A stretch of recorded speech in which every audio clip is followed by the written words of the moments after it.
আমাদের আশপাশে কত মানুষ দেখি, কত ধরনের মানুষ, কত বৈচিত্র্য।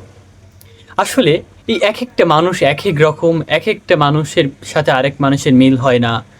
কাউকে আমরা পছন্দ করি, কাউকে আবার অপছন্দ করি। এই এক একটা মানুষ এক এক রকম। এই যে মানুষটা এক এক রকম, এটা কোন বিষয়ের উপর নির্ধারণ করছে? আপনি যে রকম মানুষ, এটা কোন কয়েকটা বিষয়ের উপর নির্ধারণ করছে? আমরা যদি দেখি, সাধারণত ৩টে বিষয়ের ওপর একটা মানুষ কেমন তাকে জাস্টিফাই করা যায়। ওই মানুষের মানে তার পিতামাতা কেমন ছিল, যেটা হলো বংশগত। তার পিতামাতা কেমন উন্নত ছিল, তার উপর নির্ভর করে ওই বাচ্চা বা ওই মানুষটা সেরকম হয়ে উঠতে পারে। আর এর পরের যেটা, সেটা হলো মানসিক নির্ধারণ। যখন একটা সন্তান জন্মগ্রহণ করছে, তাকে কি শেখানো হচ্ছে, তাকে কোন অভ্যাসগুলো করানো হচ্ছে, তাকে কিভাবে শেখানো হচ্ছে, এই বিষয়গুলো তার মানসিকতা তৈরি করে।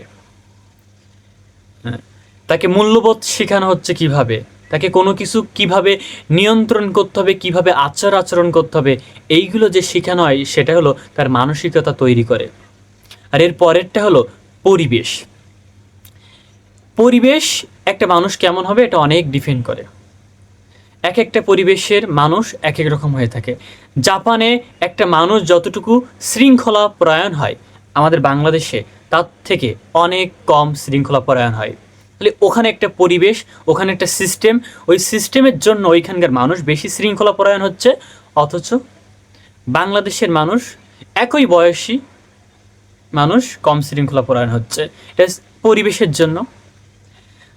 এবার এই ৩টে বিষয়ের ভেতরে কার ভেতরে কোন বিষয়টা বেশি প্রভাবিত করে, এটা এক একটা মানুষের ভেতরে এক এক রকম।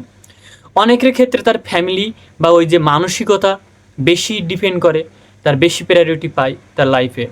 অনেকের ক্ষেত্রে পরিবেশটা বেশি প্রায়োরিটি পায়, অনেকের ক্ষেত্রে বংশগত বা তার পিতামাতা কেমন উন্নত সেটা প্রায়োরিটি পায়। এটা হলো এক একটা মানুষের ক্ষেত্রে এক এক রকম হয়ে থাকে।